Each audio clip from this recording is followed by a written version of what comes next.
அதாவது இவங்க கட்சியில இருக்கிற பெண்களுக்கு தான் இவங்க மரியாதை கொடுக்க மாட்டாங்கன்னு பார்த்தா ஒருபடி மேல போய் தமிழ்நாட்டு பெண்களையும் கொச்சைப்படுத்தி இருக்காரு மிஸ்டர் சாட்டை துரைமுருகன்.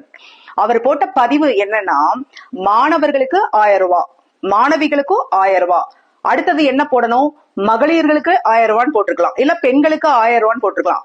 ஆனா அப்படி போடாம மனைவிகளுக்கு 1000 ரூபாய் அப்படின்னு போட்டிருக்காரு. அதாவது உடம்பு ஃபுல்லா சாக்கடை ஓடிட்டு இருக்கிற ஒருத்தனால மட்டும்தான் இவ்வளவு கேவலமா வன்மத்தோட ஒரு பதிவை போட முடியும். 1000 பேத்துக்கிட்ட 1000 ரூபாய் போடுங்கன்னு பிச்சை எடுக்கிற சீமானுக்கும் சரி, மரியாதையா பேசினீங்கன்னா மரியாதை கிடைக்கும், இல்லன்னா ஒட்டுமொத்த தமிழ்நாடு பெண்கள் கிட்ட இருந்து செருப்படி கிடைக்கும். கெத்தா சொல்வோம்டா 1000 ரூபாய் அரசுன்னு.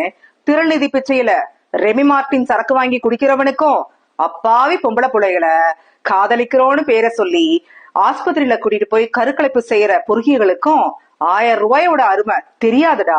ஒரு டேட்டா சொல்றேன் கேளு.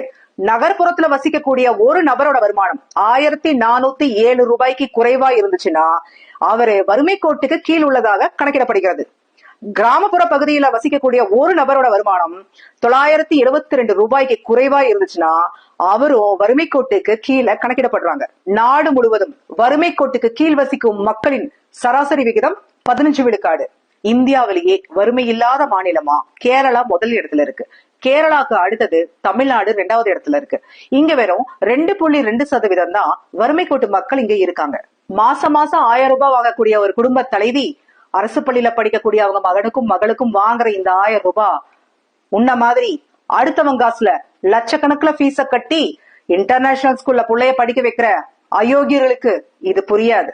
மாணவ மாணவிகளுக்கு இலவச உணவு, வீடு கட்டும் வசதி, ரேஷன் கடை தானியங்கள், மருத்துவ காப்பீடு, தொழில் பயிற்சி, வேலை வாய்ப்புன்னு பல நலத்திட்டங்கள் கொடுக்கறதே வறுமை கோட்டுக்கு கீழ் உள்ள மக்களை மீட்கதாண்டா. அதுவும் இல்லாம அந்த 2% கூட ஏன் மக்கள் வறுமையோட இருக்க கூடாதுன்னு ஓடி ஓடி உழைக்கிறாரு திராவிட மாடல் நாயகன் எங்க தளபதி மு.க. ஸ்டாலின். இந்தியாவிலேயே முன்னோடியா செஞ்சது எங்க பேரறிஞர் அண்ணா தொட்டு தளபதி ஸ்டாலின் வரையிலான திராவிட மாடல் தான். கடைசியா ஒண்ணு சொல்றேன், சீமானுக்கு பிரச்சனை நம்ம முதல்வர் 1000 ரூபாய் கொடுக்கறது இல்ல, 1000 ரூபாய கொடுத்து படிக்க வைக்கிறாங்களே, படிச்சா அறிவு வளர்ந்துருமே, அறிவு வளர்ந்துட்டா அவன் உழப்பு நாரி போயிருன்னு பயத்துல பெண்ணாத்துறான். ஓரமா போங்கடா, எங்களுக்கு பல சொல்லி கிடக்கு.